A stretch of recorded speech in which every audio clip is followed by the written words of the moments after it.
If you have to ask if it's a dumb question, I'll tell you right now, it's a dumb question. What's up, everybody? Welcome back to Adam Metallic World. Thank you for joining me today. Now, I don't remember who this was, but a comedian once said, have you ever seen someone so gay that you fear for their safety?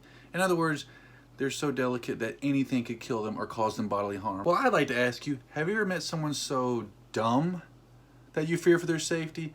I'm going to give you a few examples today of people who I'm surprised when they get up in the morning and go to work, they don't crank their car, turn it into drive, and drive straight into the side of their house. First is a coworker of mine. Second is a guy that works at, we'll just say, an unnamed restaurant for legal reasons. But third is a lady who I don't even think should legally be allowed to ride a bicycle, let alone drive a car. So I have a coworker who will remain nameless for legal reasons, who cannot do his job. I mean, you'd think he could do common things, like regular everyday things that normal people can do. Wrong! He asked me a question so dumb, that I had to just reevaluate my entire life. He asked me, what's 5.7? No reference, no context, nada. Then the gears in my head came to a screeching halt, just and then they realized they were behind schedule and they went, oh shoot, we got to catch up. And they go, and started speeding up trying to catch up because they were behind. What is 5.7? What is 5.7? What does he mean when he says, what is 5.7? I mean, it's obviously a number. Is it a riddle? Like the riddle that goes, why is 6 afraid of 7? Because 7, 8, 9? No. Is it a pun? Is 5 pointing at 7? What do you mean, sir? So I asked him, what do you mean, what is 5.7? And he said, and I quote, is it close to 5? Is it close to 6? Or is it close to 5.5? I must have stared at him for quite a while because he looked right at me and goes, oh, is that a dumb question? And I know you're supposed to say, oh, there's no such thing as a dumb question. But if you have to ask if it's a dumb question, I'll tell you right now, it's a dumb question. I didn't want to be mean to the guy, so I just said, what's going on here? Your parents, brother and sister, is that what we got going on here? A little crossbreeding? No, kidding. I didn't say that. I wanted to, though. But I did say, it's not a smart question. I still didn't really know what to say. I was still a little confused. So I just looked at him and said, I mean, it's close to 5.75 or 5 3/4, or you could go down a little bit and be 5 2/3. Does that answer your question? And I guess it did because he eventually just walked away. Next up is this guy that works at a restaurant I go to from time to time. Now, he seems like a super nice guy. I'm not trying to crap on him, but he seems way too timid and shy to be dealing with people all day. I feel like, personally, he should be in the back cooking or maybe working at corporate in the IT department, tucked safely away from people, where he just has to deal with electronics and no social skills needed. But that's not my problem with him. That's not what makes him an idiot. That just makes him shy. It's the fact that I ordered an ice cream cone the other day after my meal. I figured, why not? I got plenty of points. Just get one. YOLO.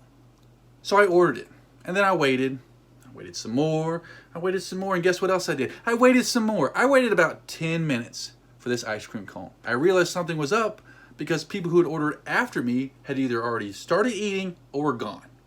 They got their food to go and they were out the door. And all I needed was an ice cream cone. And all that really is just doing this. Huh? So I went up to the guy and I said, hey, I ordered an ice cream cone. And before I could even finish my sentence, he said, oh, wow, that's really cool. What are you doing here? What do you mean that's really cool? I'm not bragging to him that I was able to order an ice cream cone. That's not what I'm doing at all. I'd understand if I was holding my mommy's hand and I said it like this. I ordered an ice cream cone. I like crayons, the red ones taste like pineapples. No, I didn't say it even remotely like that. So I started again. I said, I ordered an ice cream cone, and I could tell he wanted to cut me off again, so I had to power through it as quick as I could, and I said, and I think you forgot my order. He looked up at me with that big goofy smile and said, oh, okay, I'll go get that for you right now. I mean, don't get me wrong, I appreciate the customer service. It took him a few minutes, but finally he came back. I guess there was a problem with this. Huh? But he returned with a cookie and a straw. Now, I don't know how you eat your cookies, but I guess this guy sucks them down with a straw, just... So I just left without my ice cream because I figured whatever it ate his brain might come back and eat mine, so I'd better just leave. Oh, and here's the real kicker. When I got home, I checked my phone app and it said I never used the points for their ice cream cone. I did my part, but apparently the lady behind the register didn't do her part, so they didn't forget my ice cream cone. This chick never rang me up. I could have waited for 3 hours. I would have never gotten my ice cream cone. Why? Because I didn't have an ice cream cone. It's because apparently whatever took his brain took hers as well. Third and final is a quick one. So I was driving down the road, minding my own business, in the right lane, and this lady in the left lane decided, I want to be in the right lane too. Problem is, I'm there. She just started coming into my lane. I honked my horn, as you would normally do, did my very, very best to try and not crap my pants, because I'm not allowed that much time at lunch. I'm not allowed enough time to eat lunch, crap my pants, go back home, take a shower, and then get back to work. It's too many things to do in 30 minutes. I'm not the Flash. She whipped her car back into her lane, and I'm guessing whoever was behind me saw what was going on, just pumped the brakes like, oh geez, I don't want to be anywhere near this lady. It's kind of like me whenever a Prius driver cuts near me, I'm going, keep your distance, keep your distance. They're dangerous, because she was able to get into the right lane, but behind me and not on top of me as she had tried so elegantly before. Then I look back in my rearview mirror a few seconds later, and I see her behind me. She's looking up at me like, what was I supposed to do? I don't know, be a better driver? How about know where you're going? Don't wait for the last second to get into the lane you need to be in the first place. And if you're going to change lanes, I don't know, make sure someone's not there already. Which reminds me, hand over my heart, I swear to God, in a non-sacrilegious way, the idiot coworker I was talking to you about earlier, he did the exact same thing in almost the exact same place. I had to ride with this idiot the other day, and he tried to get in the right lane without looking. The car honked and then pulled up beside us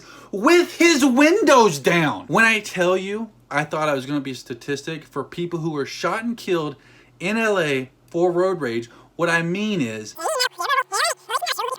I thought I was going to be a statistic for people who were shot and killed in LA for road rage. I saw the guy for a split second, and once again his window was rolled down, so he had a clear shot of either of us. I slid into my seat like I was a Jamaican bobsledder. Just shoot. Thank God he only wanted to yell at him for being a complete idiot. If the guy had ran us off the road, I'd have helped him beat up my idiotic coworker. By the time the other driver even got to us, I'd already been wailing on him, just look up at him and go, hey man, you got like a knife or something? Let's teach this idiot a real lesson. So there you have it. I could have died twice in these stories because of these idiots. No. 3 times. 3 times if I had tried to drink my cookie, which I still don't know how you do that.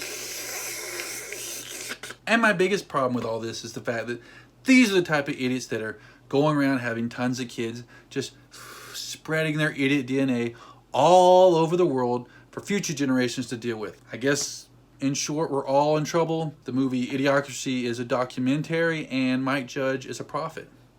Who knew? That's it for my video. Thank you for watching this video. Don't forget to like this video, comment below, and subscribe. And as always, I do appreciate it greatly. And until next time, stay safe from all these idiots. Peace.